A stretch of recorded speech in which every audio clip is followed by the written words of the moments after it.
Aha.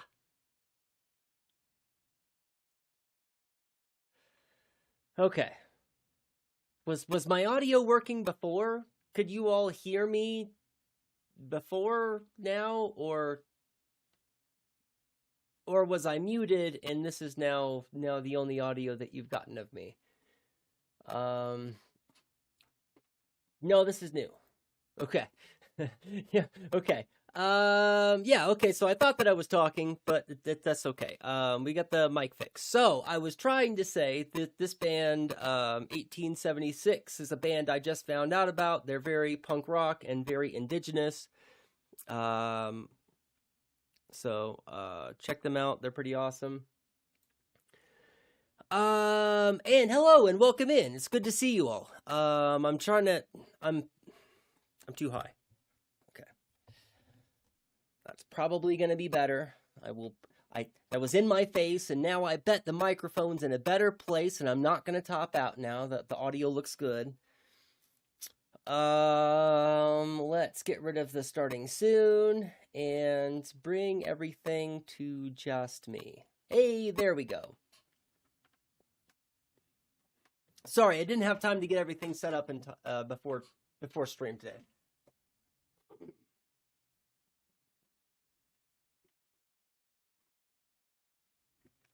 It has been a hectic last few weeks. Been a hectic day. So welcome in everybody. First thing, let me say hi. It's good to see you, Eleni.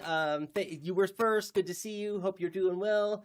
Tena Koe, Kimatara. Good to see you. I am also a big fan of that song. Chumbawamba's highly underrated band in my opinion. Just across the board in general, and that song is pretty awesome. And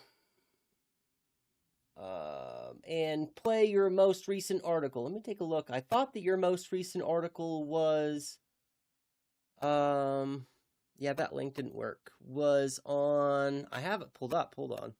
I thought that your most recent article was, why am I not looking at it? Where did it go? Let's make this one go away. Right here. Yeah, okay. We're live on YouTube. No, I guess I don't have it pulled up. That we are already dead. I thought that was the one that was the most recent one.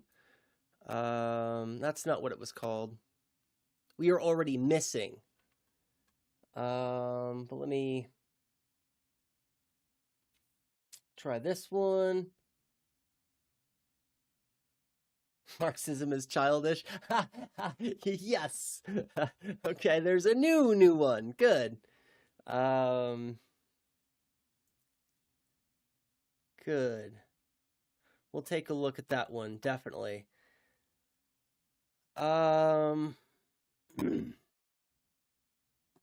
Yes, we will take a look at this article today.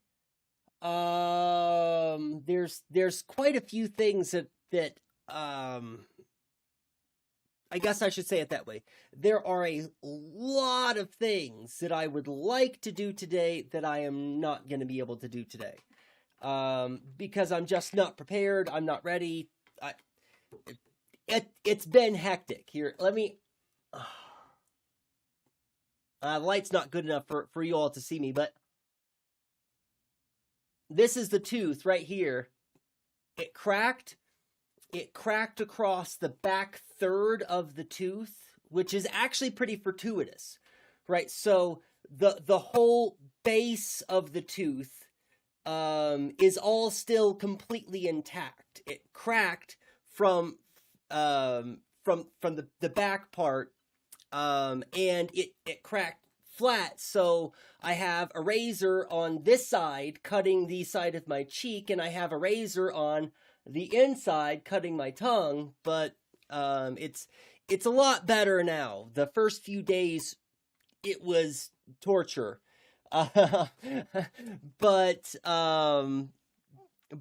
I guess I've worn it down enough now that as long as I'm careful, I don't cut the inside of my mouth. Fortuitous. Yeah. It was kind of fortuitous. That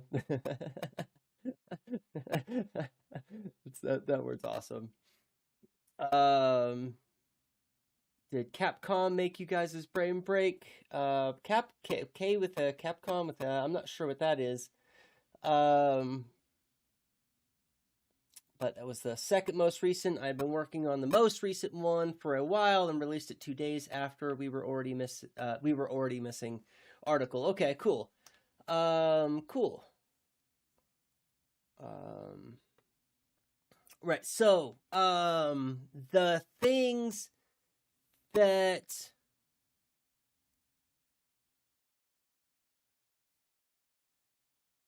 logic of perspectives. I made it on Marx's birthday. I gotcha. No, we haven't had a chance to check that out yet. You're talking about the stuff that you posted on in Discord, which I would like to get to. That's on the list of things that I would like to get to that I'm probably not going to be able to get to today. Welcome in, Matt. Great to see you. Hope you're doing well. I have also made a tremendous amount of headway on understanding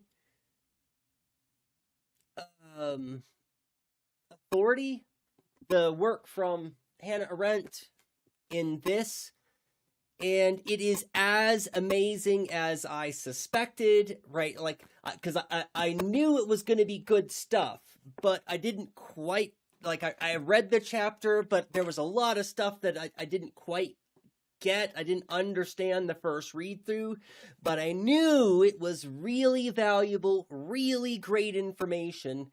And it's fantastic. It's super relevant. It's very in the midst of the kind of stuff that we have already been talking about with regards to the ontology of leftism or the ontology of socialism. And in understanding the relationship with authority and state, actually. So there's lots of amazing, valuable content to be unpacked there in the chapter from Between Past and Future by Hannah Arendt. The chapter is titled Authority. And I would like to get to that soon, but I'm not quite prepared to get to that yet. What else is getting put on the wait list?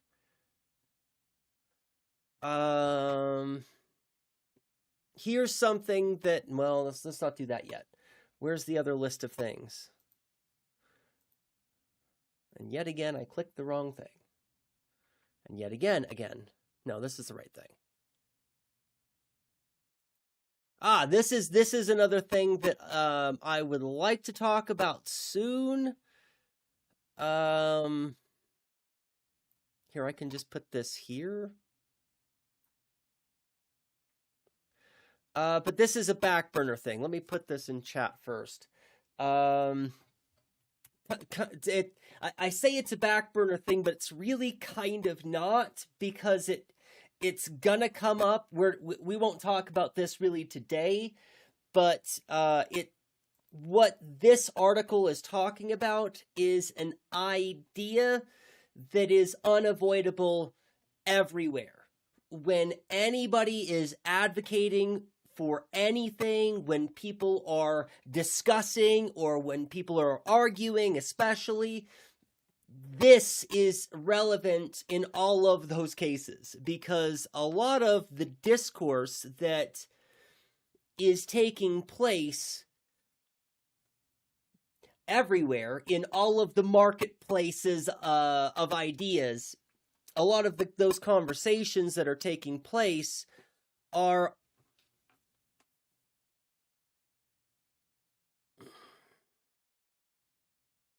the substance of the content that is being discussed isn't relevant, isn't, how to phrase this? We have developed a framework of discourse. And this actually ties into the Hannah Arendt thing too. It's funny. We have developed a framework of discourse wherein no authoritative resolution can be arrived at. It is an impossibility because of the way that we have framed the discourse.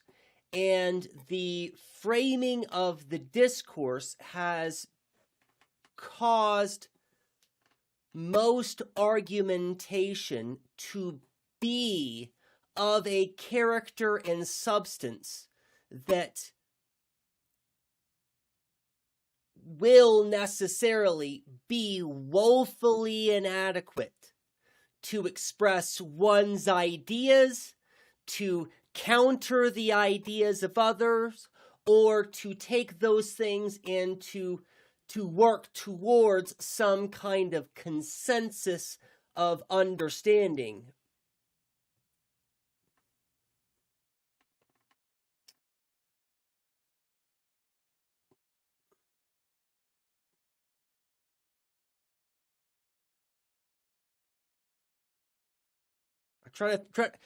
Because I don't want to talk about this, but I'm trying to think about how to best tease it without all the way talking about it. But this is a good example. I'll just tease this way. In the AI discourse, when we're talking about AI data centers and the way that they consume huge amounts of energy, they use lots of fossil fuels, they use water, and they deplete water from nearby places, people that need water to like live and stuff, right? From communities, that's the, I don't know why I couldn't think of that, right? Diverts waters and steals water from communities of people who need the water for living. These are all realities of AI data centers. One of the arguments that the reason why I found this is I had a student on one of my discussion boards for the brand new class that just started, as if I didn't have enough on my plate right now. But the students, the conversation was about AI data centers and the consumption of energy. And I responded to the student something about, yeah, the massive consumption of water, and I had a cite for a citation, a reference for the thing that I was saying, and so the student responded back to me, and said, well, it's not like water that's used by AI data centers it just disappears. So a lot of that water is recycled, and then it's restored and then pushed back into nature or funneled back to the communities. And right, they were giving me this. They were trying to weaken the claims that I had made about the dangers of data centers to local communities, because that was the main thrust of my comment, is that data centers are bad for the places where they are. It's bad for the people, it's bad for the environment, it's bad for the communities because it's funneling resources that those communities need. The student pushed back in a way hoping to weaken my claim that AI data centers are bad for communities. And so I was going to respond back with saying, yeah, you're right, blah, blah, blah.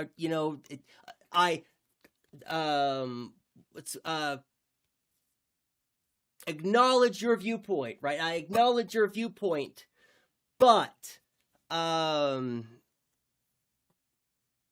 that, trying to figure out the best way to go about figuring the but, I found this article which talks about how when people are talking about the water consumption of AI data centers, often that's not really what they're talking about.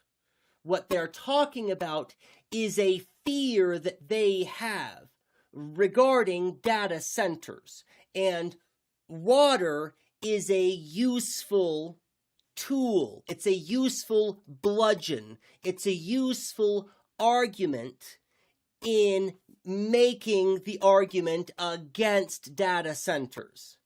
And likewise, there are other things which you can use as tools as pushback, right? One of the things that I've brought up before is if you are using AI to do whatever kind of AI stuff that you are doing, that does use energy and water, but the energy and water consumption of your AI use is about 1/8 of what energy and water goes into you eating a meal with meat in it. For, if you use AI, there is a comparable ratio, and that's what's displayed in this graph here. This is, the water use of chat GPT queries, 1 hour of TV in the U.S. home, and this is the use of one hamburger, the water consumption of one hamburger. And right, so like if you're comparing these, then really AI data centers aren't all that bad, really, right? And the reality is that the conversation doesn't have to do with water consumption or with meat consumption or with energy consumption or with the wanton use of fossil fuels. It's all about people's fears and the tendency for people to grasp onto anything that they can to give substance to their fears.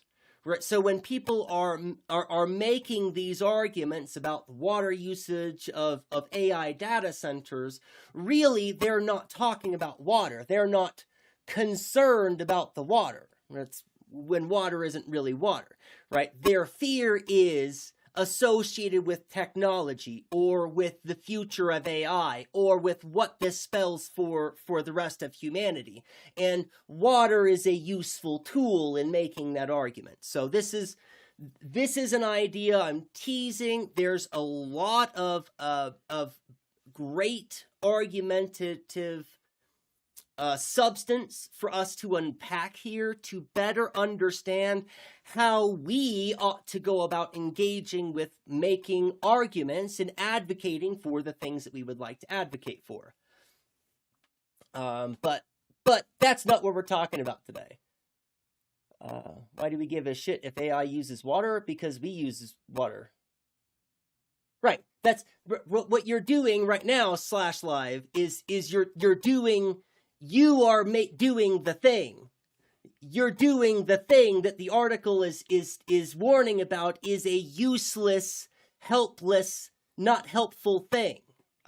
You're engaging in an exercise of whataboutism that doesn't actually meet the substance of the claim that AI's data centers use way too much energy. And we as a human race need to reevaluate our energy consumption. And AI data centers are just one of those things, right? one of the problems. It's one among millions of problems, but that doesn't mean that we don't care about the problem. It's still a problem, and it's still morally bad. It's wrong, and it isn't good for us to be promoting the thing that's bad. And it doesn't do us any good to hand wave away the concerns because it's among millions of other concerns. Maybe we should readdress how we think about these concerns rather than just hand waving away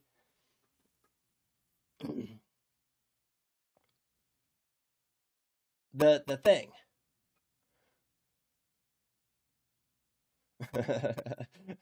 Fair enough.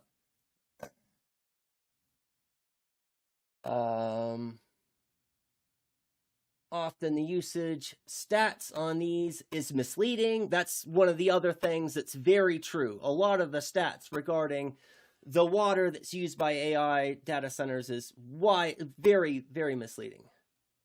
One query when a single request can create several queries, and it doesn't include training, which is massive consumption. Thank you, Matt. That is a big thing, right? If we look at this graph, right, chat GPT queries, and Matt is exactly right with this representation. This is a single query when a single user asks a single question, right? But usually when a user is using chat GPT, they're beginning a conversation, and that conversation might be hundreds or thousands of queries that are all building, and sometimes the chat AI bot will build a whole other AI engine on the side to help it deal with the queries. So absolutely excellent point, Matt. Yeah, no one complains because they'll die without it. And that's the beyond good and evil thing, Kaimatara. That is exactly what people and that's not what people will say, but that is what people believe. That it's a necessary thing, that it's unavoidable, it's inevitable. You know, we just have to embrace the technology. We need the technology. How will Google function without the technology? How am I going to get my stuff from Amazon without this technology? And that's exactly it.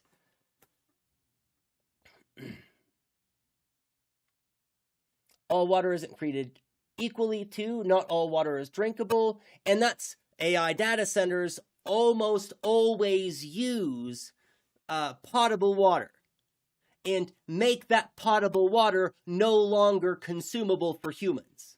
That they can treat it and then they can release it back into the stream or release it back to the ocean or wherever that, but that's usually not what's going on. They're using potable water from, and that's in, I live in Colorado, where we have massive water shortages all of the time. It's an arid desert.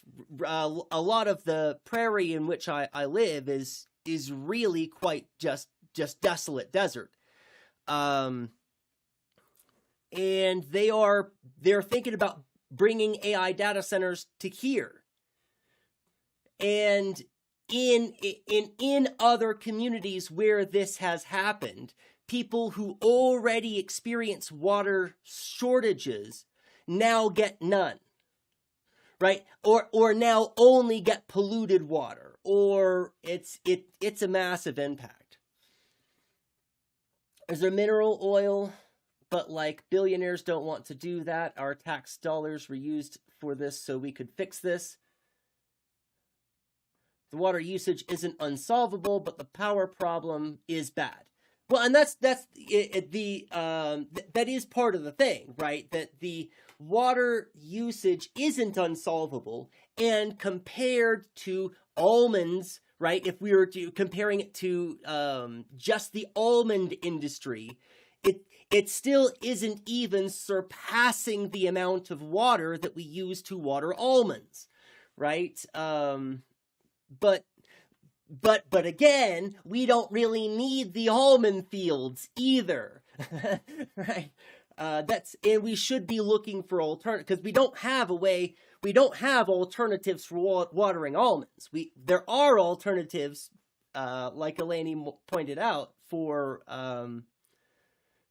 dealing with AI, for cooling the data centers and what have you.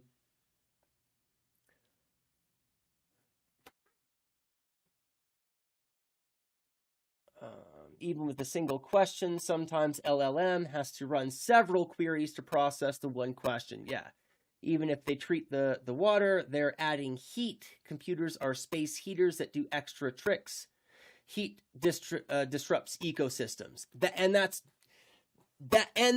was my overall pushback to the student. That I was like, look, you can argue about some of the stuff getting recycled, but my point still stands that they are ecologically devastating to the communities in which they exist.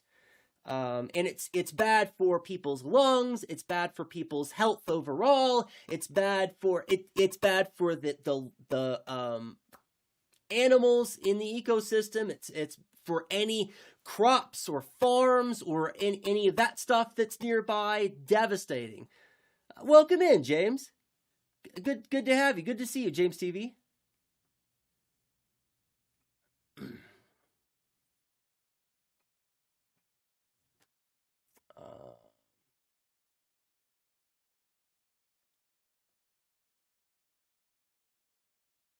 Okay. We have alternatives, locally hosted models. We don't need data centers at all. The billionaires just want us to own the means of production. Just don't want us to own the means of production.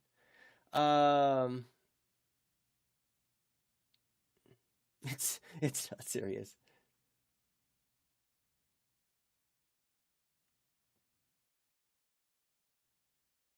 No, I did not see your earlier comment about fatalism. I'll get back to that. And I didn't. There's a lot of stuff up here.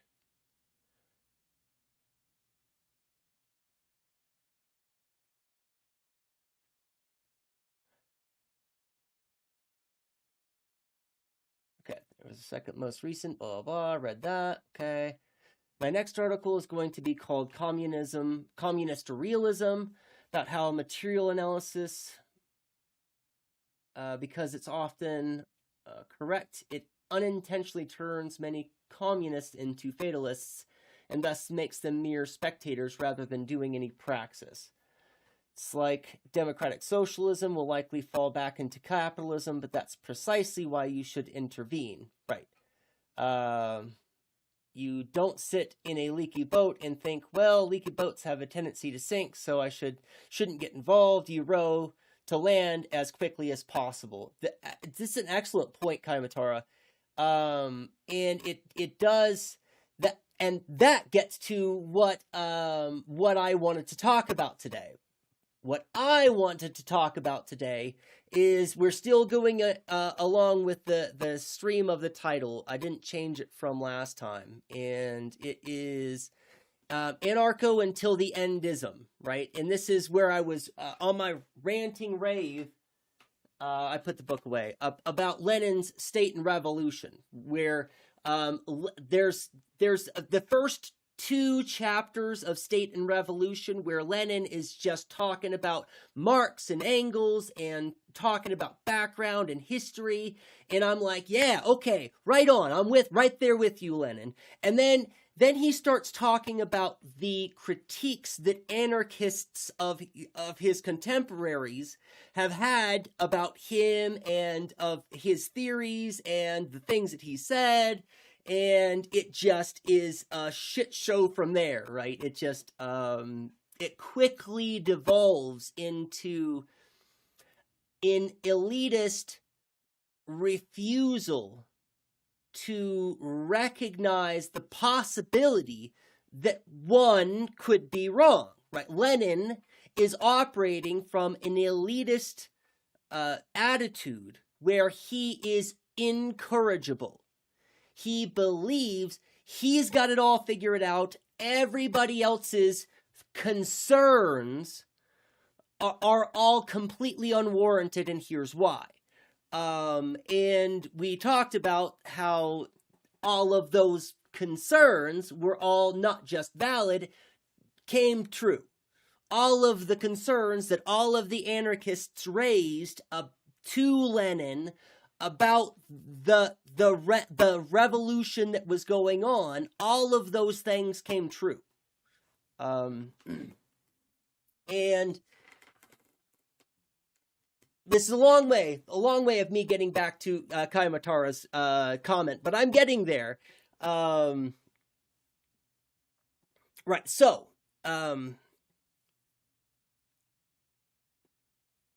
we're going to wrap up the video that we were watching on last stream, but I've had a lot of time to contemplate, which is good, because I had some reactionary thoughts to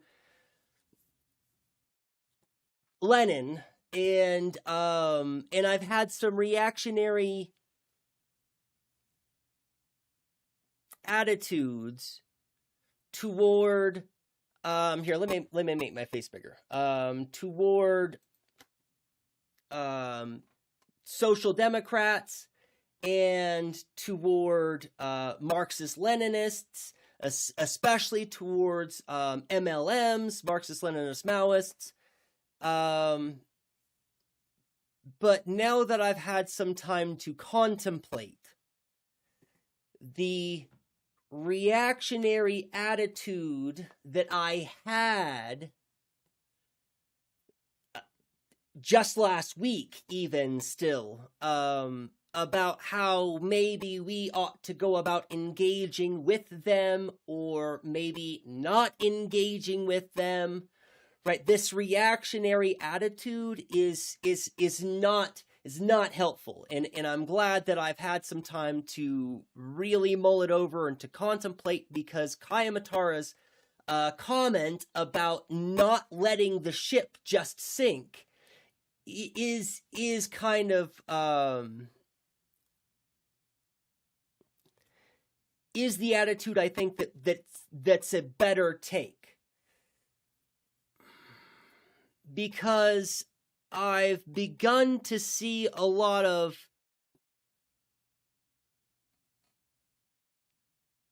streamers who are on the left who seem to be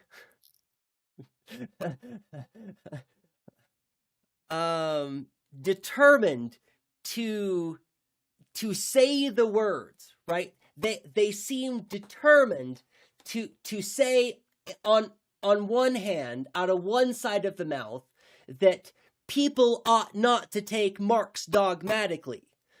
But what they are doing is literally just that over and over again. It's an evolved dogma. It's not the same as just Marxism. We're not talking about some kind of Bolshevik, Menshevik a disagreement here. It's the same disagreement, but the disagreement has evolved over hundreds of the last 100 or so years, and has completely changed in nature. But the arguments are still not getting us anywhere. And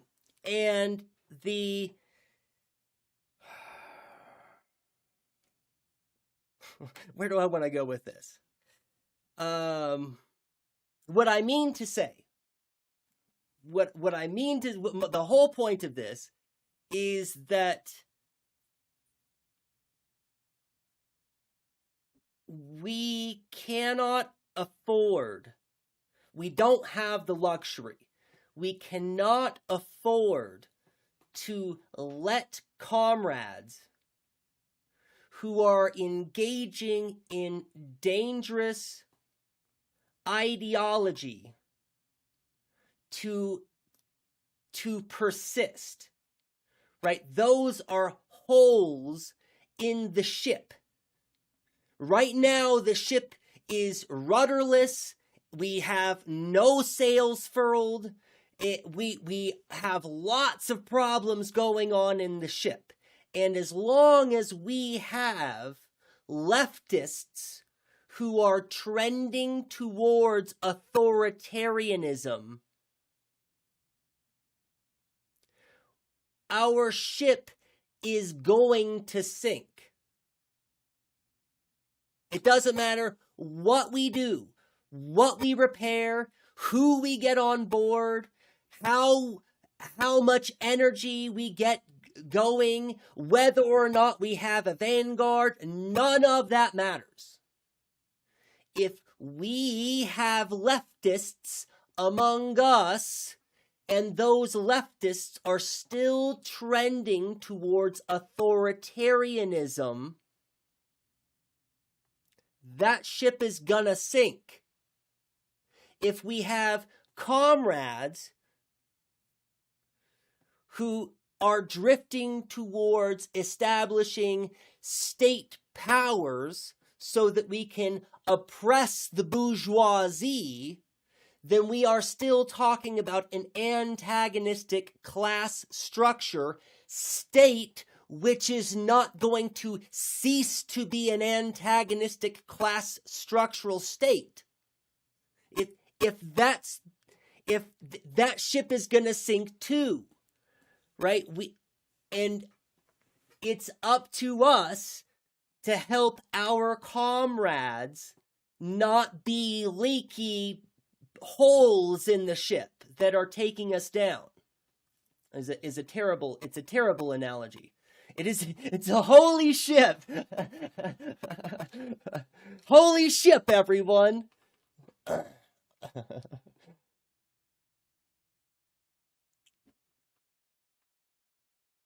Maybe we see the data centers that can be used to help in medicine.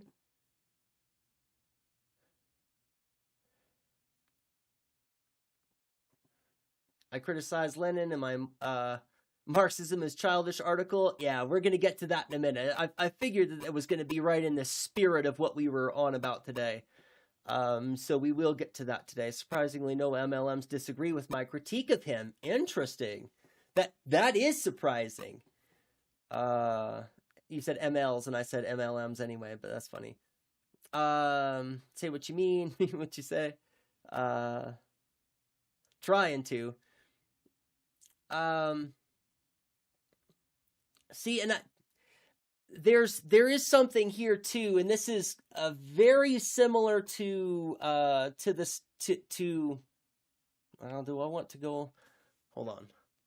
Let me think for a minute.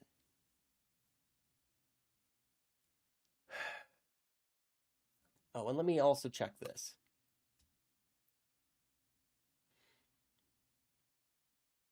Oh my goodness. I've got lots of dropped frames.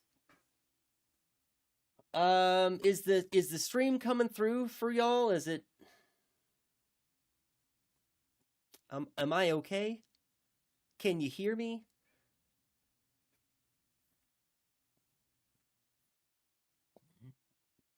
Usually the audio comes through pretty well, regardless, but there we go. Now my connection's good. Okay, good. Okay. I need to find a better way to keep an eye on that rather than having to pick up OBS and move it. Because right now, that's what I have to do. I have to pick up OBS from where it's nestled in the Windows thing because for some reason, Windows still won't stop cutting off the bottom of OBS, so I can't get, I can't, anyway, I'm sorry. It looks like we're doing okay now. Sometimes the video is smooth, sometimes it lags, yeah. Oh, my mic is a little low, but thank you for letting me know. Okay. Really, I probably just need it a little bit closer to me. Good. Good.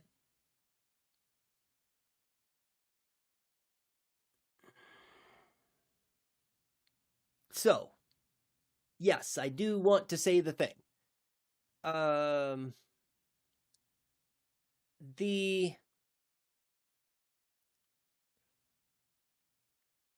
guess I should preface this first, is you all know I don't think that I'm just right about everything.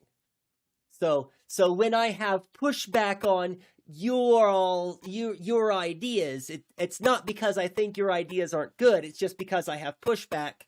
I don't think I'm right about everything, but I do have pushback on the idea that we can seize data centers as means of production and to use them for good. I believe that AI has an amazing potential to be able to help us solve a lot of problems. But the reason why we have the data centers is so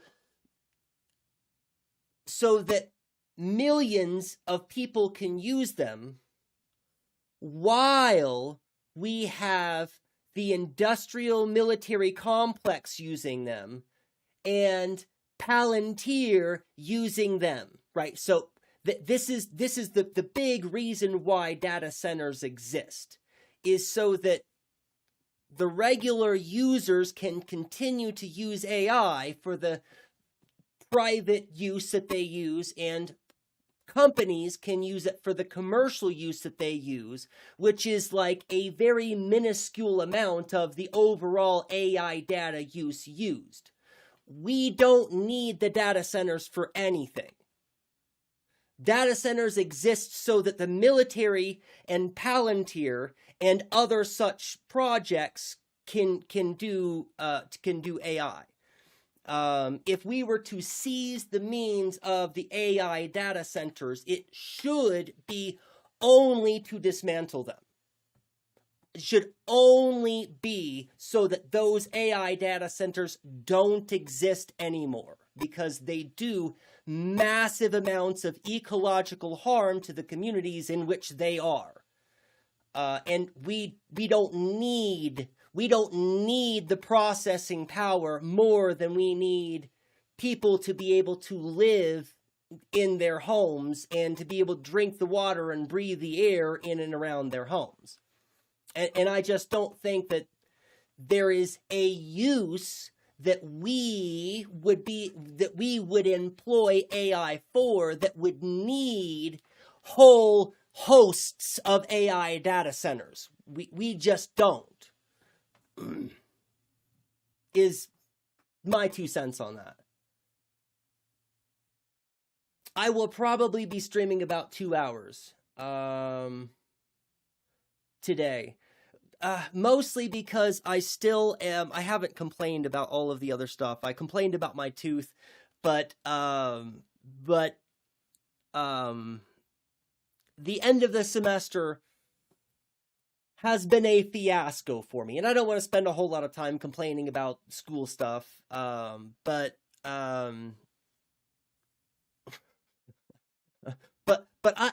I need some time to me today. Is really I have tons of stuff that I have been backlogging, and now I'm out of back burners. I have no more back burners to push things back onto the back burners. Things need to get done, and that's it. It just has to be, today. So, but I couldn't. But I was able to be here, so I wasn't going to not be here. Right? I'm not shaved. I wasn't prepared for stream. But I really love you all and missed you all, and I have a lot to say, lots of stuff to talk about. So I didn't want to miss today, even though I've got lots of other stuff going on. Oh, and there's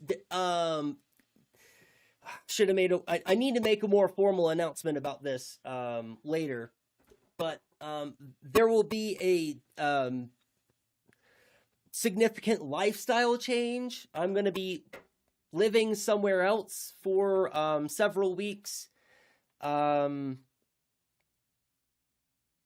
next week, In fact, Wednesday when I stream next week, I will probably be streaming from a new location. I'll be coming back here eventually. I don't know how long I'm going to be house sitting, but I will be house sitting for some friends of mine. Yeah, we need to get to the article. The article after communism, realism is going to be slightly connected to it. Good. And it's going to be called The World is Flat, but it doesn't have to be. Try and guess what it's about. P.S. It's not the flat Earth. Right. It's probably about our conception of the world.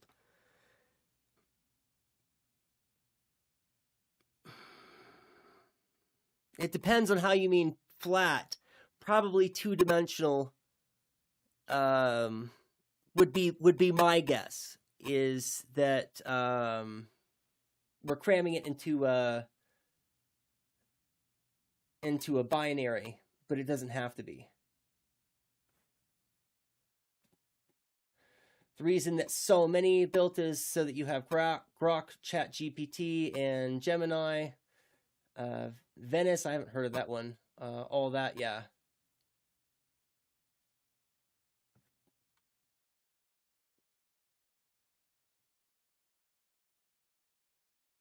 Good. Ideally, you would only need one data center for AI and one data center for internet in a location far from anywhere that it can harm humanity. And I don't have a problem with AI data centers existing.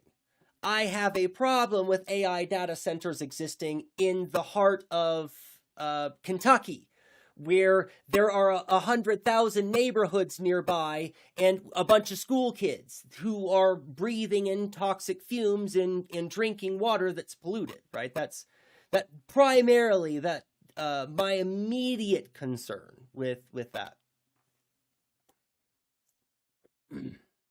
Well, I don't know if it's naively idealistic. That you are looking for solutions that don't involve just throwing out the baby with the bathwater is good, right? That's good, and don't stop trying to do that. Even if you make a shot and it's a little off base, you're probably in the right direction, right? If you're just trying to solve problems and you're trying to do so intelligently, then cool, right? I don't think that there's anything idealistic or naive about that. It's essentially about my experience as a housebound disabled person.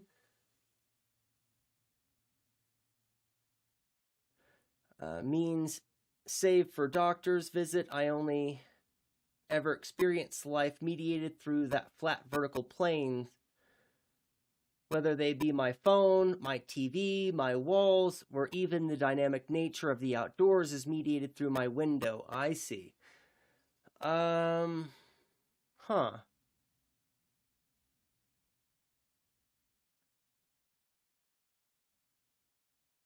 I'm making the argument in it that, unfortunately for many people, these borders become self-imposed.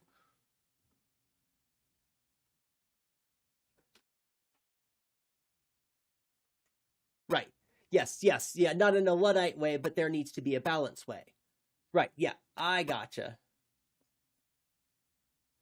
You see the one in Utah?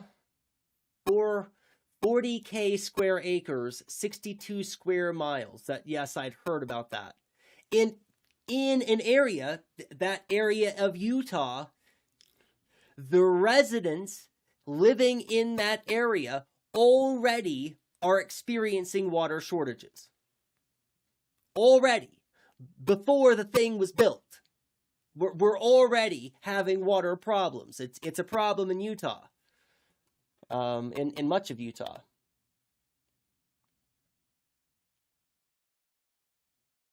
Four times the size of Manhattan.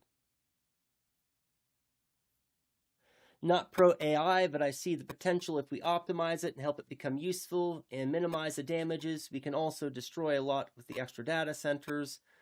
for internet, like why does Facebook needs an entire data center? Right, exactly.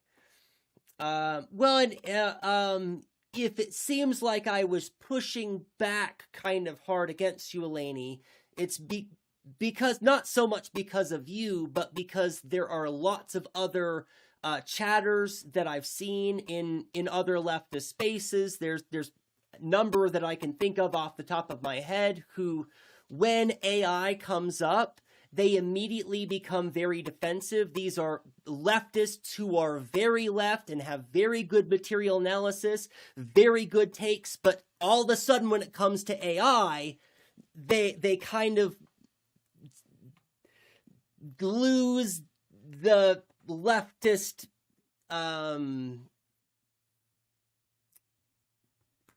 focus and the kinds of arguments that they come up with are very similar to the ones that the ones that are talked about in that article that I was talking about earlier. Let's get to. I didn't realize we had only gotten 10 minutes into this video. The one that we were watching last week. Oh, it wasn't even last week. It was a week before last week. Goodness. Okay, where am I? Oh, and I forgot about this. That's all right. We'll put this on a shelf and talk about this later.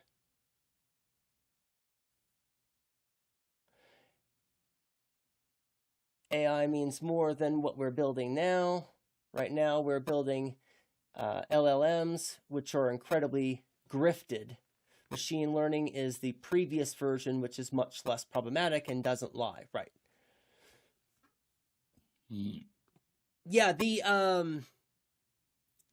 sycophancy of the way that the LLMs are designed, right? They're the priority, and I haven't figured out the right way to phrase this. I've talked about it in my discussion boards with my students a little bit, and I haven't figured out the right way to phrase this. But the way that LLMs are programmed, they are programmed to prioritize engagement, to prioritize your time, to be the best tool, to be the kind of tool that you think that you can't live without. Right, so that it's very you-centric and it's sycophantic in a way that it will tell you whatever it thinks that you want to hear. And this is why sometimes it prompts people to eat things that are poisonous, or it prompts people to do things which are not good for their mental health when they're having a mental health crisis. It's because the LLM doesn't know right from wrong. It has no objective understanding of the world. It only has input that a user has given it, and based on that input, it wants to maximize the amount of time that this user is spending with me.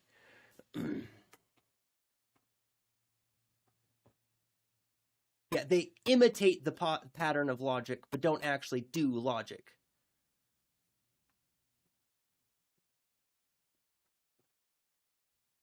One of my hopes is AI can help disabled people to participate in things, but that would be like way in the future. Well, it might not be way in the future, but I know what you mean. I think that there's lots of opportunity for that.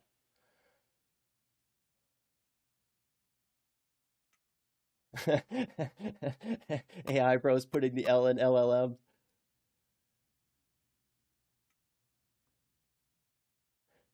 To make you keep using it, not to be useful, right? I've lost my window again. Okay, we'll get to this. We'll get to that. We're going to get to that later.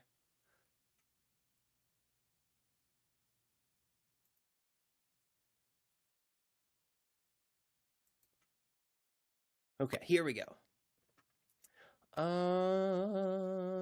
Okay.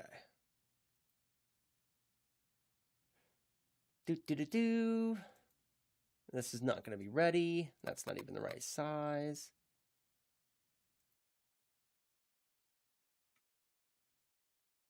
Let's try this one. Let's see if this one does it. Ha! I think that reading a Kiyomitara article was the last thing that I was doing with this source, so it's still set up correctly.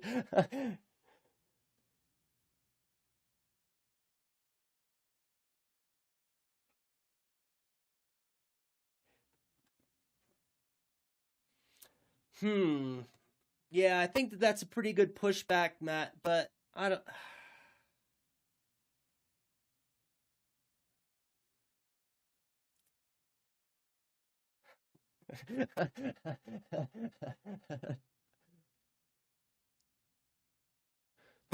there was a few things that I wanted to say. Actually, had two different things that I wanted to say, but both of them are going to devolve into exactly what you said, Matt. So even though the pushback would have some validity, it in the end wouldn't, because it would however it could be used for good. However it could be used for good, capitalism will co-opt that and reinvent it to maximize it for profit. So you're absolutely right. Does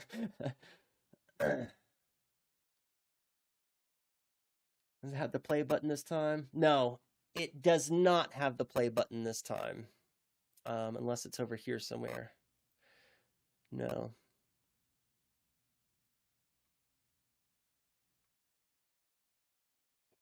I'll try and do a refresh, but yeah, I'll use well, because you were using a specific reader before, right, that doesn't brutalize the words quite so badly. Because I was going to be like, well, I'll just use my browser, but then I can see all of this here, and it's my browser reader is just going to absolutely brutalize all of this.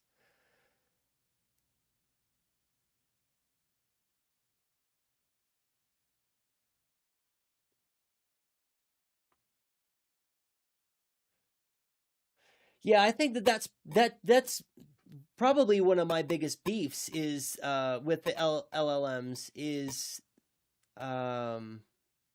that they're sold as a fix for inappropriate things. That's absolutely true. The ways that they are sold to me as an educator, because this is something that I am bombarded with, especially at the one university that is very pro AI. I'm encouraged for me to just, well, I'm encouraged to take my feedback and to plug it into an AI system so that the AI system can give me critiques on how to be a better instructor, right? Is one of the things. But it's also recommended for populating student responses when students have done the work. It's recommended that I use AI generated responses instead of taking the time to read the student's work and think of my own response, because that takes too long. My university doesn't want me to spend the time doing that. It wants me to check the boxes so that I can be done with that work and I can get to this other work. It wants me to have more work that I can accomplish. It doesn't care about the work being good at all. But that's a problem with that university, really. Sadly, I don't have the money to keep using the reader, so relying on the inbuilt Substack one. Sadly, it looks like that glitches. Yeah, I'm sorry.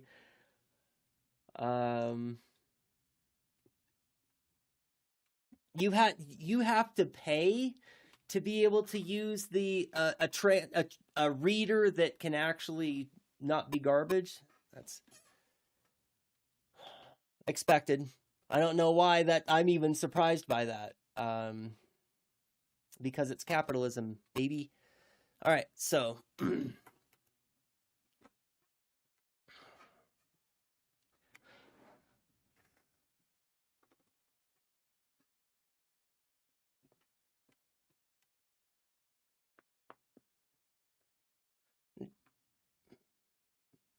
I think I'm gonna not try to say all of this. I hope that nobody's offended by that. I'll read the other Maori words throughout the article, but this is just a little bit too intimidating for me. Through resistance comes awareness. Through awareness comes understanding. Through understanding comes knowledge. Through knowledge we flourish. Thank you. We got to 10,000 characters for free, but I used that up for my last. Oh, I gotcha. And that's just 10,000 characters for free once, or is that every few weeks or every few months that you can use that, or is that just you've used the trial and now that's over? I remember when I was young, I would visit the other side of town, my siblings, and I would collect and take home volcanic rock left from a long dead volcano now under the bay. I remember lifting one, assuming it would weigh exactly like the others, but the rock was heavier than expected. While my brain was busy processing the surprise I was feeling, my arms braced. My arms bracing was my body admitting I was wrong. That experience showed me that when we are children, the world hasn't yet been flattened into familiarity. Now I get where you're going with that flattening. Things still surprise us in ways we can't immediately explain away. A rock is not a rock in the abstract sense yet. It is still something you can learn through resonance. In Maori, resonance is known as rongo, and the best way to describe it is the material imprint of the world or the system on nervous tissue. You may recognize it when your body feels lethargic, when it anticipates an upcoming shift. Yeah. As a child, I had not yet learned to override this resonance.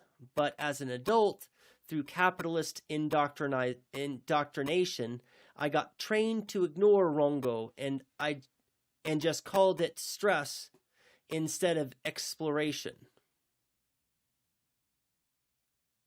This alienation is what primed me to become the perfect exploited worker as an adult.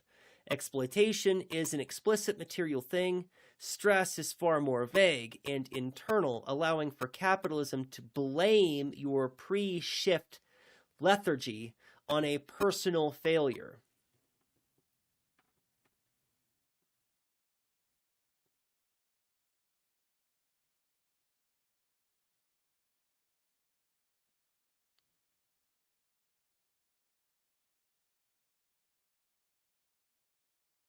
Yeah. Just taking it in, sorry. Engels once said, but our conception of history is above all a guide to study, not a lever for construction after the manner of the Hegelian. All history must be studied afresh. Right.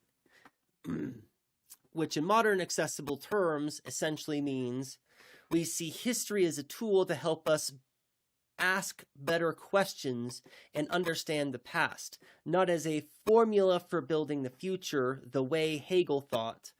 Every part of history needs to be looked at with fresh eyes. Right. I think that is a fantastic interpretation, which is to say, refusing to let a label like history or rock do the thinking for you. It requires you to meet the material object on its own terms. There's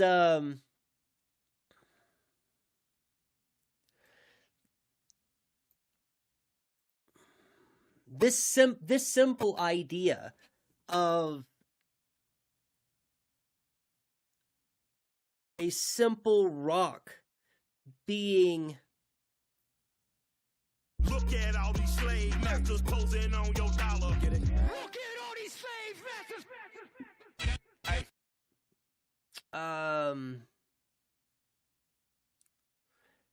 not being a static truth, but a field, a horizon, a horizon of new possibilities and new exploration and new revelations in a relationship that understands that this is an evolving, changing being that is learning all the time new things about the world. There is a kind of flattening. This is the part of the thing that I'm always on about is the when things become epistemologically unavailable. We do this. We cut ourselves off from epistemological eventualities or epistemological potentialities, and we do this because we get locked into a rut for ways of understanding the world. We stop wondering about the way that things could be. We stop looking in awe at the way that things are, and instead what we have is a kind of truth. And this truth interferes with our curiosity. We don't need to explore. We don't need to investigate. We don't need to be inquisitive. I have the truth already, right? If you've got the answer, if you've got the truth, you don't need to keep looking. And this is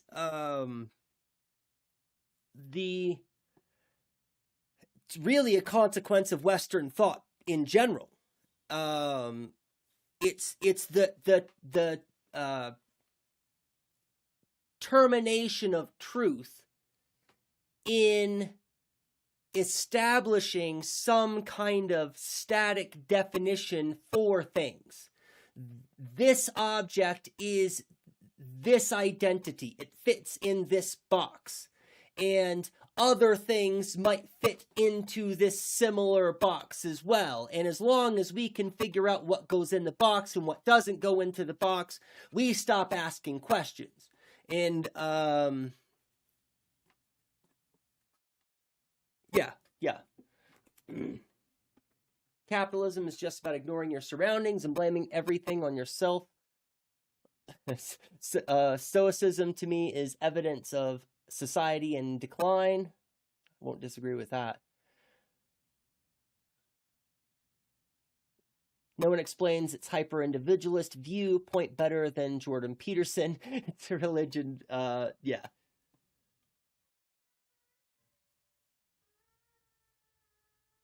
Yeah, the hyper-individualism that just, okay,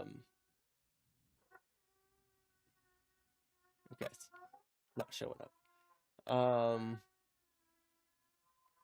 There was another point that I wanted to make, but my dog is howling, so I just need to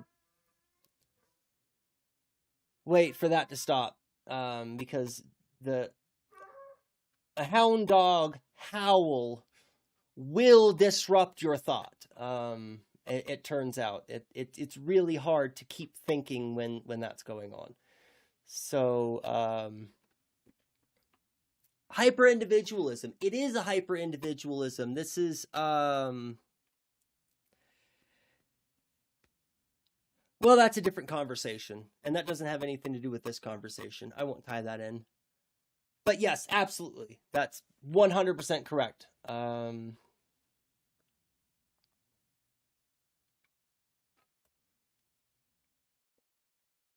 right, back to the article.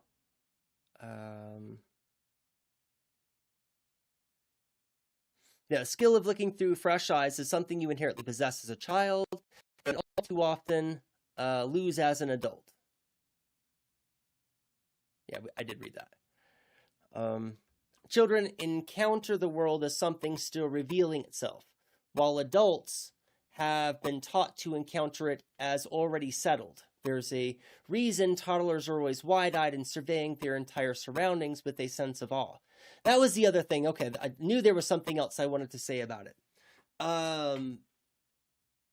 So I feel this, and this has to do with the greater conversation of ontological insecurity that I said I was going to not stop bringing up.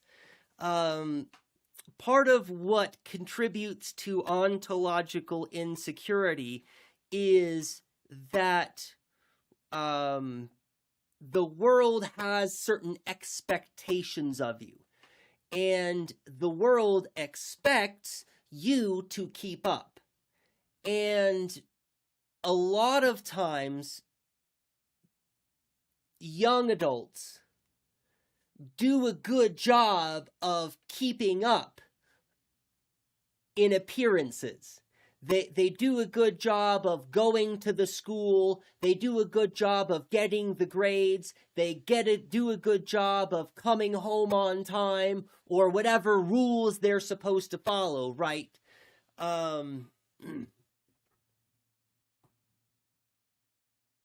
They develop a habit of following these rules and expectations, and they never spend any amount of time investigating whether or not those things are valuable to them, whether or not those rules and those ideals matter to them.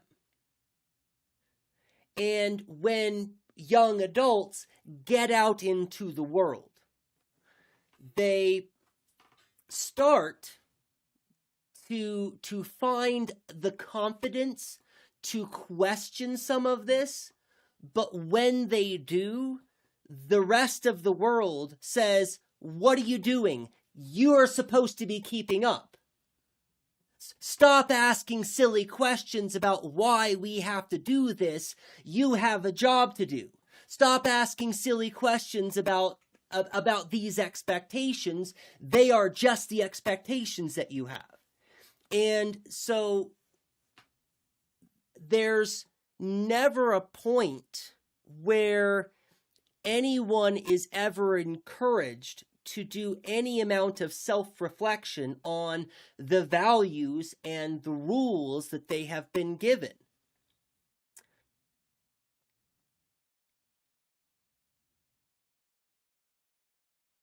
So they find themselves increasingly divorced.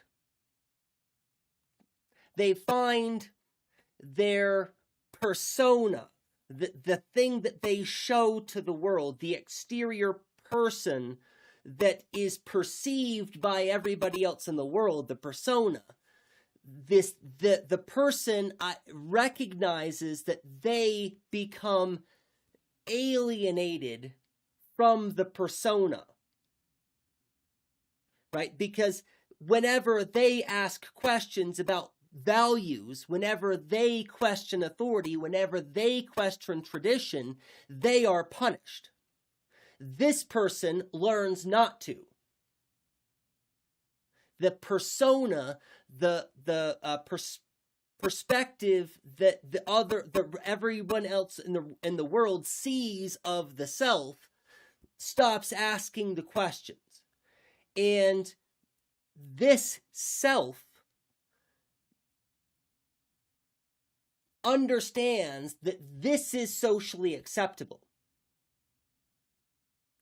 And they begin to see themselves, their actual self, as increasingly not that.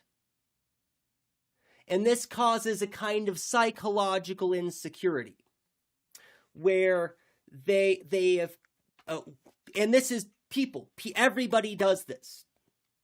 Everybody does this to some extent, where you have created a persona, that thing that you show to the world, the gender expression, the fashion expression, the political expression, the things that you show that others know about you is your persona.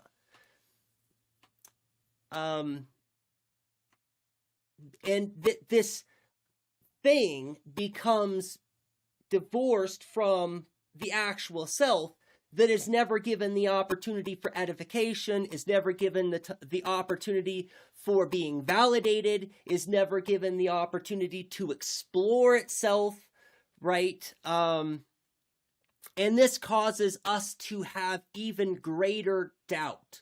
When we see injustices in the world, when we see things that are not right, when we see some state of affairs that probably ought to be intervened in, we hesitate and we imagine, we believe that the self is wrong because the persona is just, it wouldn't question that. The persona would just go along with the status quo. The persona would just do whatever is going to not get any negative psychological repercussions from the others around us.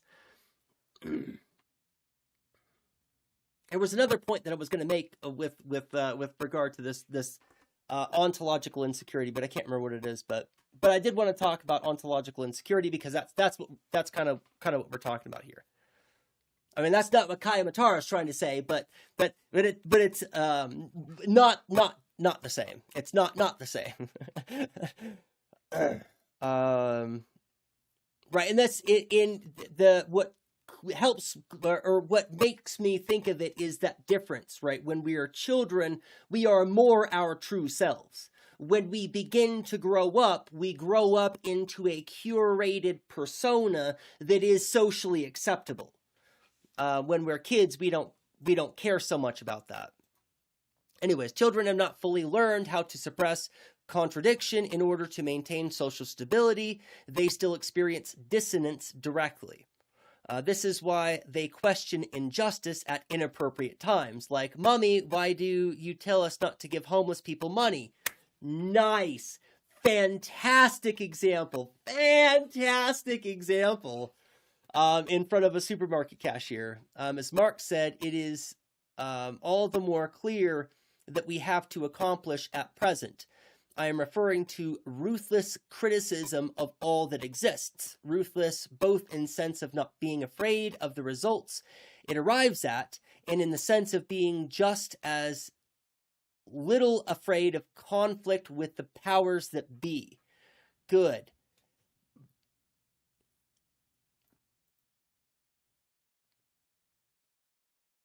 Good. My parents were hardly on the level of the capitalist class, but nonetheless, my and many other children's inappropriately timed questions were like a proto-praxis. Just like my experience with the rock, it was not just innocence, but a direct and real encounter with contradiction. And it's why their replies of "because I said so" or "it's just how it is" left me deeply unsatisfied.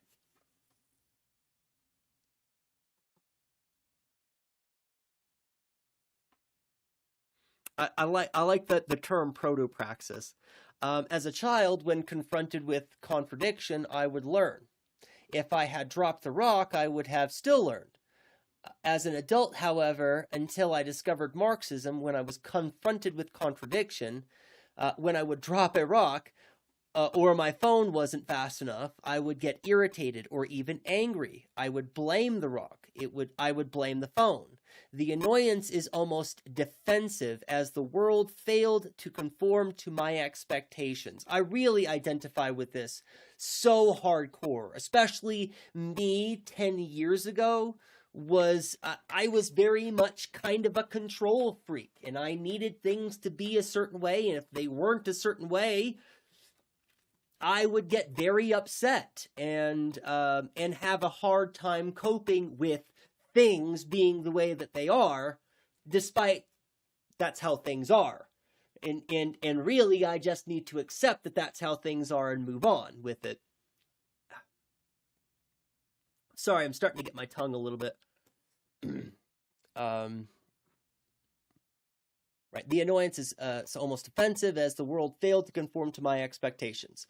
Marxism unblocks that defensive reflex I was taught as an adult, because dialectical thinking expects contradiction. It expects contradiction. Excellent. Contradiction stops being a failure of reality and starts being the engine. My phone isn't supposed to be fast, and the rock isn't supposed to be light.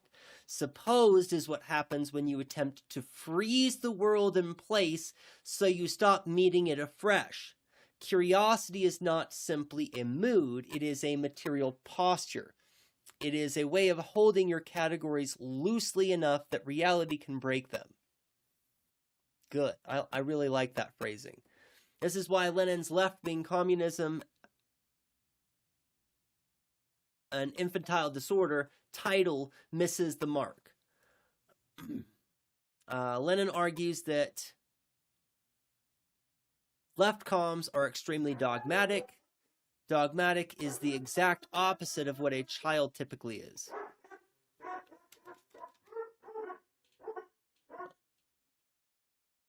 Okay. Sorry, somebody just showed up, so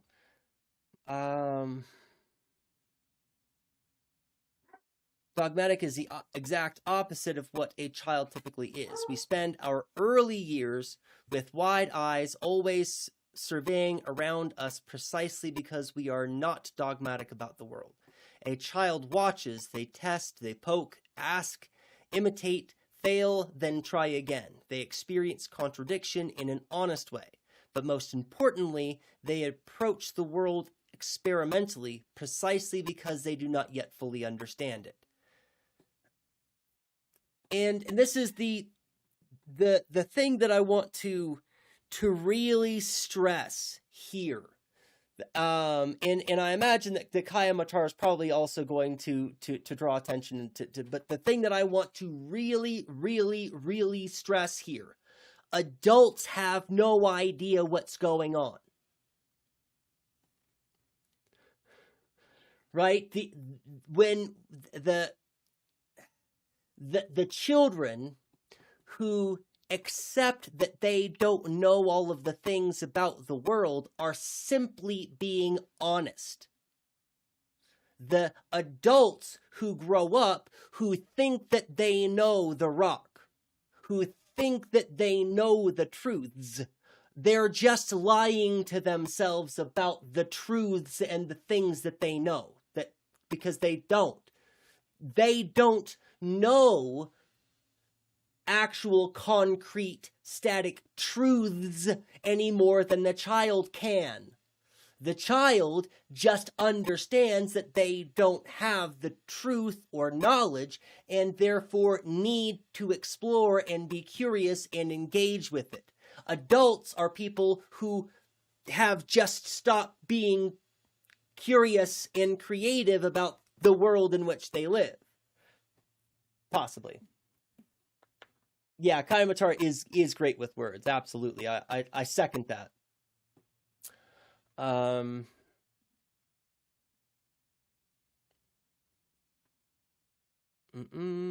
Yes. But most importantly, they approach the world experimentally precisely because they do not yet fully understand it. And again, the adults don't understand it either. They just fool themselves into believing that they do, right? To call dogmatism infantile is to misunderstand both children and materialism. Yes, absolutely.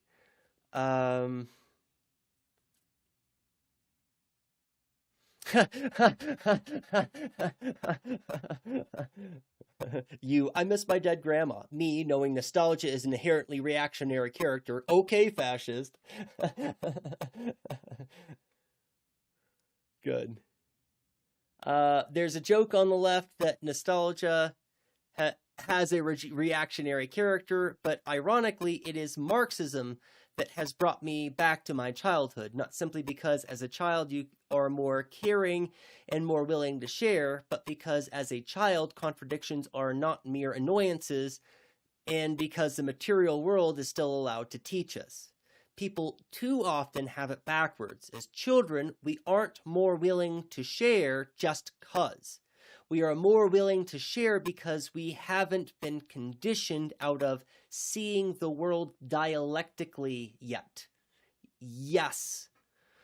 In Maori, we often look to the whakapapa in words themselves.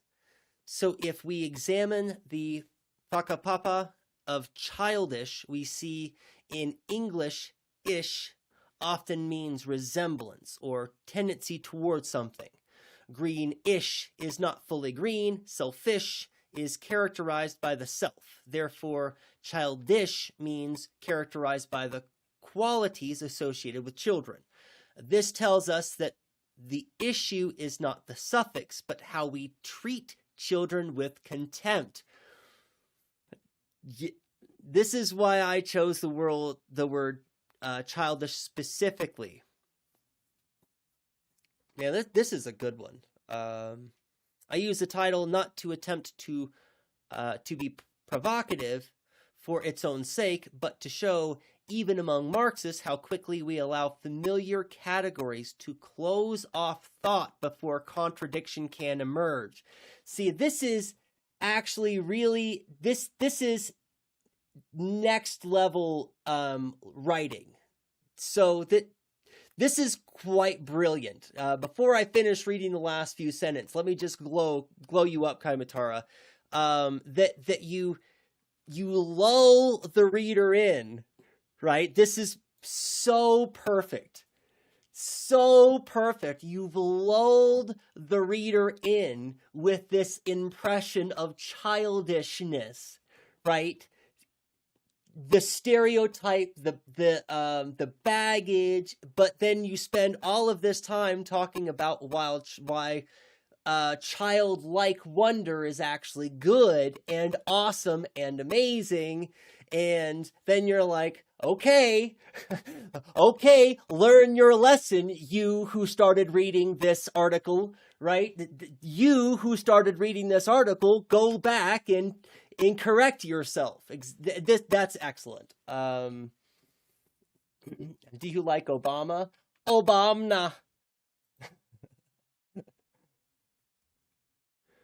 I don't know, Ganju Buster, do you like Obama? Why don't you tell us about it?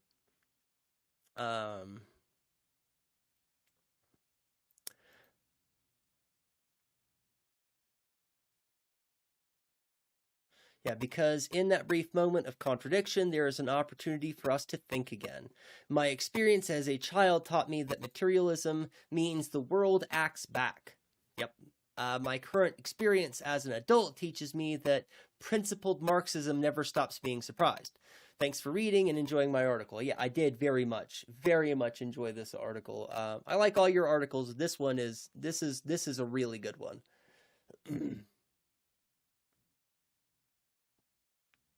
Yep, the Marxists came in annoyed, the liberals came in smug, and I changed both minds. Yup. Good. And now I get why you're not getting so much pushback from Marxist-Leninists, because this is the point.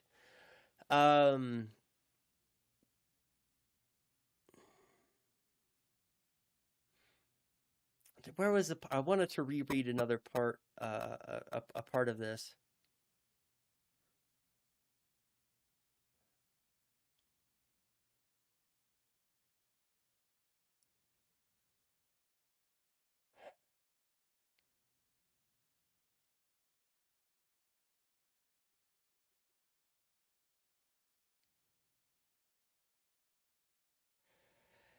Oh, I can't remember. Maybe it was here. I really like the rock analogy too. There's a lot here. Later, I'm going to refer back to this analogy where Kayamatara is talking about a rock, and I'm probably going to contrast it with an analogy that Hannah Arendt uses of hammers, and that you can use the back of your shoe, the heel of your shoe, to accomplish the same thing, but But there's some,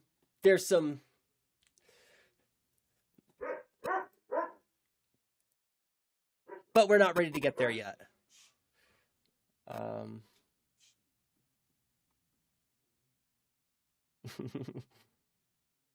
have no care to share my opinions. I don't mind looking stupid. Well, that's something that I still struggle with too. And I'm not sure if I talked about this or if I just thought about that I wanted to talk about this. And then I haven't got around to, but this is something that I still suffer from. That when I'm talking to other people and those other people sound smart, sometimes I feel like I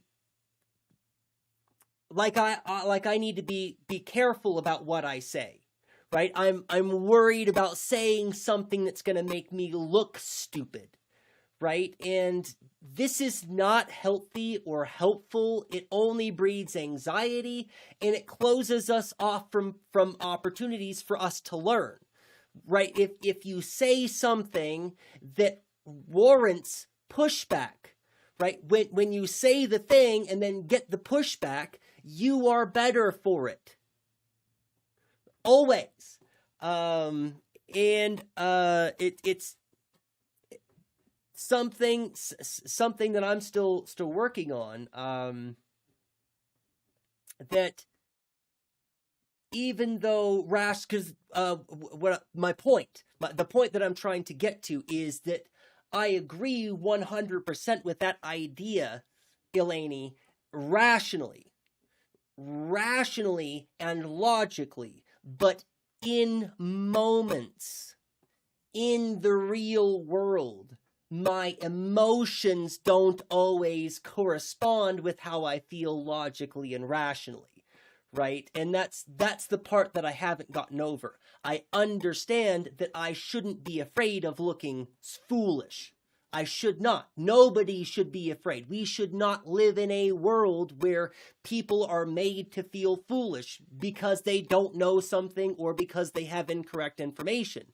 Just correct them, right? You don't have to belittle them or cut them down, but going back to that ontological insecurity thing that we were talking about, one of the outcomes, one of the products of living with ontological security is that we look for ways to leverage ourselves. And we look for ways to leverage ourselves because of our insecurities by pointing out other people's failings.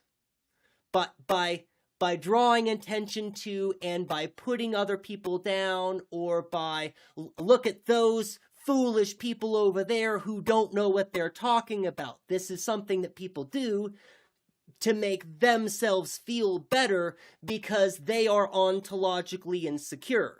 They feel the need to constantly find some other thing to point at, some other thing to draw attention to that's wrong and bad and needs fixing, so that the attention is never on them. And that's part of the ontological insecurity too. So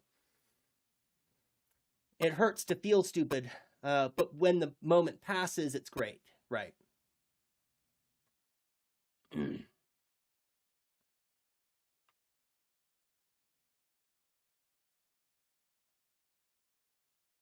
Yeah, I like getting pushback. It molds me. Yes, good.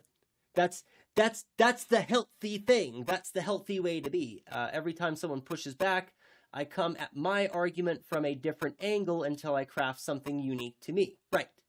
And that's what we should be doing. We should, and this, do I want to go on that tangent? No. We'll save that tangent for another time. But yeah. So why arguments I made in capitalism is envy.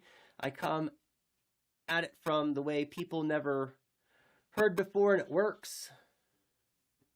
Right, okay, yeah, that's what you were talking about in the Discord.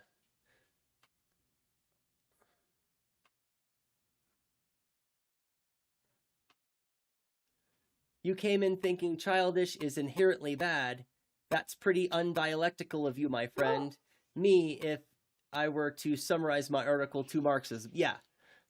Well, and it was really so artfully done too, because I didn't even see it coming.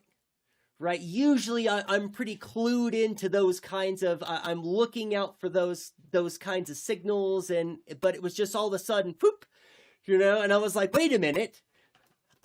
Because I did that. When I read the title, I had some preconceived ideas about what I thought you might meant. And I did make some sweeping generalizations about how I felt about the word childish. And as I was reading your words in that second to last paragraph, I'm that person, right? And so I just love that.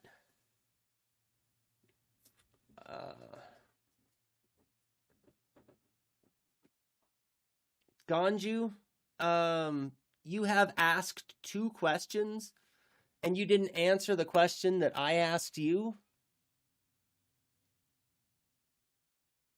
So, and this isn't fair, Ganju. This isn't fair, but either you play by the rules that we want you to play by, or you can't play here. So, tell me how you feel about Obama. Tell me how you feel about Obama, Ganju, and then we'll go from there.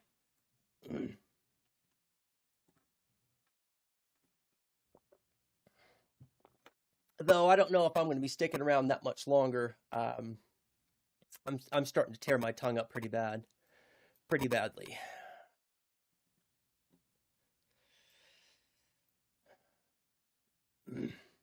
It's getting better, right? It's getting to the point where I can chew.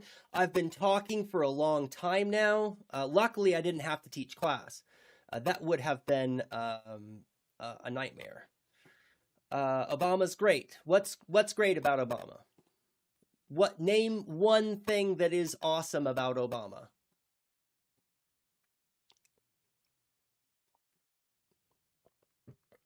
But the more words you say, the more times you chew, the higher the risk is that you graze it, and I've more than grazed it on more than a few occasions. So, I mean, I was gonna try and find out where Ganju Buster was going, but I'm not really interested in that. I'm not good. I am not a good content creator. I thank you all for showing up over and over and supporting me and being here and having these great conversations with me, but I am not good at this. Noisy the Immigrant is fantastic. And somebody like this comes into chat, and Noisy is going to spend a whole hour and a half having a serious dialogue with this person, getting them to admit a whole bunch of wacky, wild stuff, getting them to say just unhinged things so that Noisy can explain why they're wrong and what. That's good content creation. I wish I was on that level, but I don't. That's not the content I make.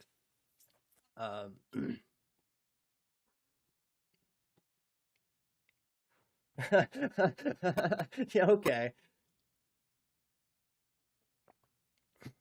Well, and that's one thing. Thank you, Elaney. I need to be better at just taking good compliments, but one thing that I've been thinking about too is there it's a matter of finding the right niche. If we compare Noisy the Immigrant to Kairos, what's Kairos? What's the Rev? Kairos Rev. Kairos Rev knows theory, like knows the theory, lives and breathes the theory and is really good at explaining really technical aspects of really technical theory in really technical ways. And that's also something I'm not really very good at. I can get into the nitty-gritty, I can get into the weeds, I can get into the technical and work through it. But generally that's not my shtick. My shtick is to take the really complicated technical stuff and to sum it up in ways that are much easier for laypersons to digest. And that's more what I excel at is I don't think that I can explain Marxist theory nearly as well as Kairos Rev. I think that they can explain theory around me for days. But watching the conversation with Kairos Rev and the Noisy Immigrant, there are a lot of well, I shouldn't say it that way. There are a lot of concepts that Kairos Rev was not able to get across to Noisy. That there were a lot of theory things that Kairos Rev was trying to get across, but Kairos Rev doesn't have a lot of experience with making it palatable, making it simple and digestible. And that's a struggle. That's a hard struggle, right? That he understands the theory and gets the theory is already hard enough, right? It's already difficult enough to be a theory bro. And I think that Kairos Rev is, but he's very serious. Yeah, absolutely. But I mean, I think that, that the seriousness that he brings, because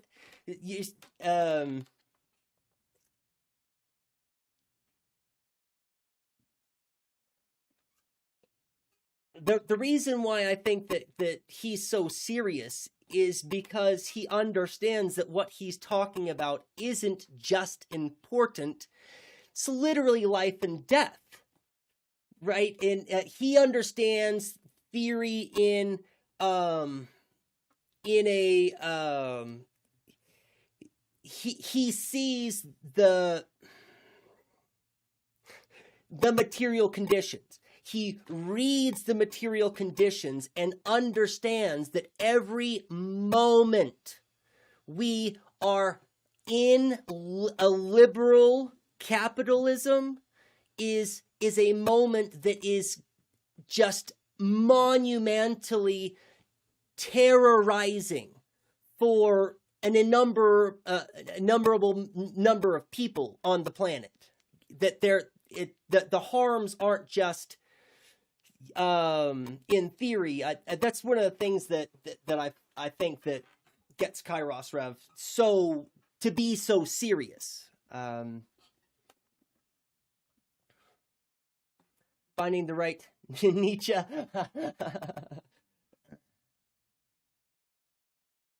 I've seen Kairos be playful a few times, but usually once he gets into theory, he's on. He's turned on, and it's on now. Yeah, and that's the reality. Like I will tell you how Maui teaches that the opposite of oppression is not freedom, but time. People were free to fish, but because they didn't have the means to, the days were too short, the freedom was almost non-existent. Right. Yes. Oh, Kayamatara.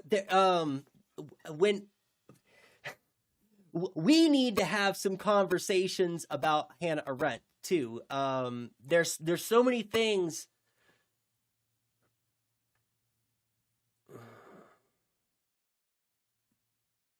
What is it I'm trying to get across? The statement that you just said is almost identical to a whole paragraph that from Hannah Arendt that I just read yesterday.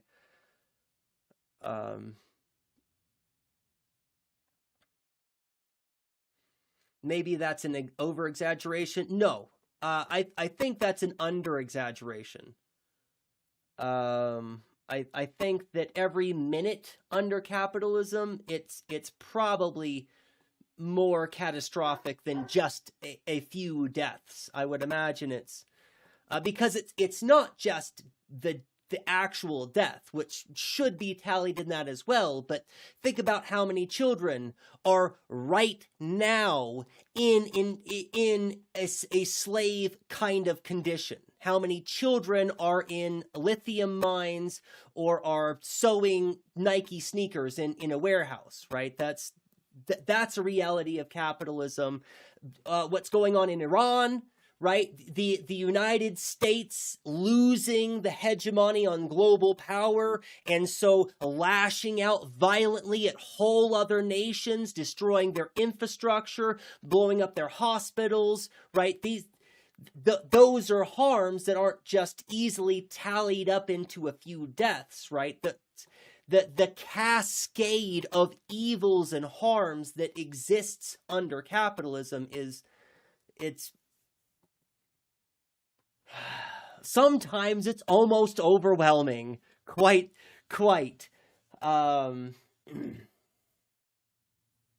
the sun to give said freedom. Oh, so there's a whole story to this. Okay. Maui slowed the sun to give said freedom any meaning. Right. Yeah. So that's what I was. There's a mistake. There's a mistake in how we think about freedom, and I'm teasing what we're going to be talking about later with Hannah Arendt. This has to do with the liberal conception of authority and the pushback against the liberal conception of authority, which is a conservative conception of authority. And in a liberal conception of authority, we have the most evil when we have a tyranny, when one person is in charge, and we are most free when the authority is in the hands of the state, or a totalitarianism, right? Where it's a group rule, not a dictatorship. And conservatism is slanted the exact opposite way. It's slanted the exact opposite way. That tyranny is when the government has all of the control and individuals have none of the control. And that we are sliding towards freedom when we are moving towards literal tyranny. And so these are the two ideas that are that we have of freedom / authority, and both of these are completely wrong, right? Both of these are not just oversimplifications; they are dialectically meaningless. They actually have no real substance. But these substantive-less arguments nonetheless make up the structure of debate that is our politics, and has been our politics since going back to Hobbes. Right? This is not just a few decades old problem. This is going back since Hobbes. That we have this conception of freedom / authority, and these two conceptions of freedom / authority, and they are opposed to each other. One suggests that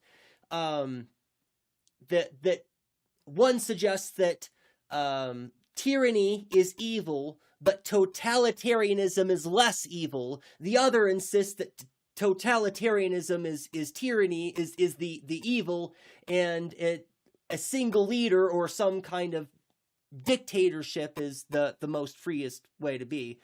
So anyways, we'll get to that.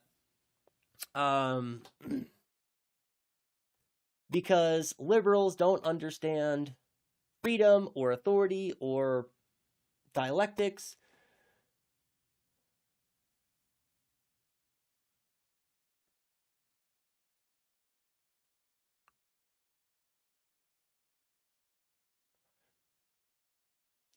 Yep. Okay. Yeah. So, yeah, Kaimatar is so amazing. I am going to find a raid target and raid us out of here. I was going to finish watching that video. There's a lot of other stuff I have in my backlog, but that's okay. We can push all that stuff to the backlog. Oh, and there's that too that I forgot about. There's another thing on the backlog. Oh, I never even opened up that. I don't have any closed captions. That's because that I usually use Chrome. I have to use Chrome for PubNub, and I usually use that. Can you please stop? Thank you. To load the stream manager for finding a raid target. That's literally the only thing that I use it for. The Canadian commie. Take a look. Boy, this is...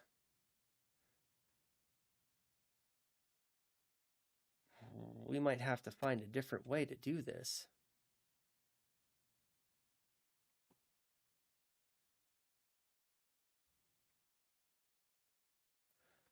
Okay. No, we got it. We got it.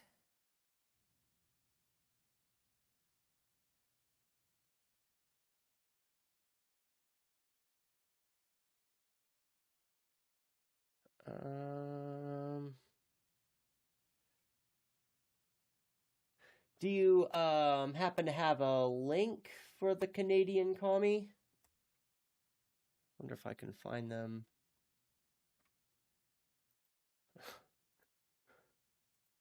One of these days, I'm going to figure out how to internet.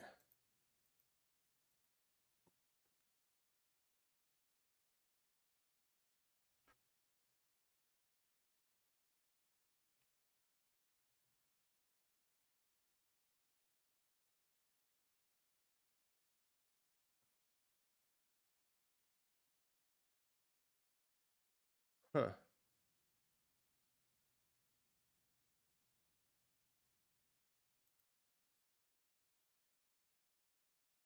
The Canadian commie. Okay. Yeah, there we go. And we're going to do it this way.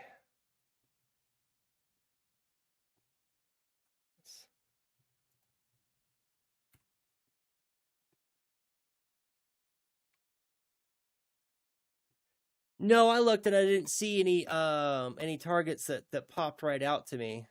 So we're gonna go and meet somebody new. Because Cinemarks is on, but I just rated into them last time. And most everybody else is doing video game stuff right now. Okay, we can close this. Good. We can close all this. I didn't use any of this whole stream anyways. And we'll put all that stuff in the save for later. We got lots of stuff to talk about later. Lots of stuff to still go through. So thank you all for being here. Please come back and talk to me again about the awesome ideas that you all have, because you're brilliant, and I appreciate it. So and I look forward to that. We should be streaming on Friday. Yeah, I don't think there's any reason why I'm not going to be streaming on Friday.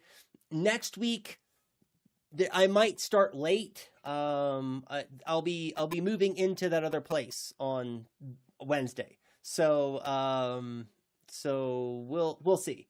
But I'll let you all know. And until the next time I see you, be excellent to each other.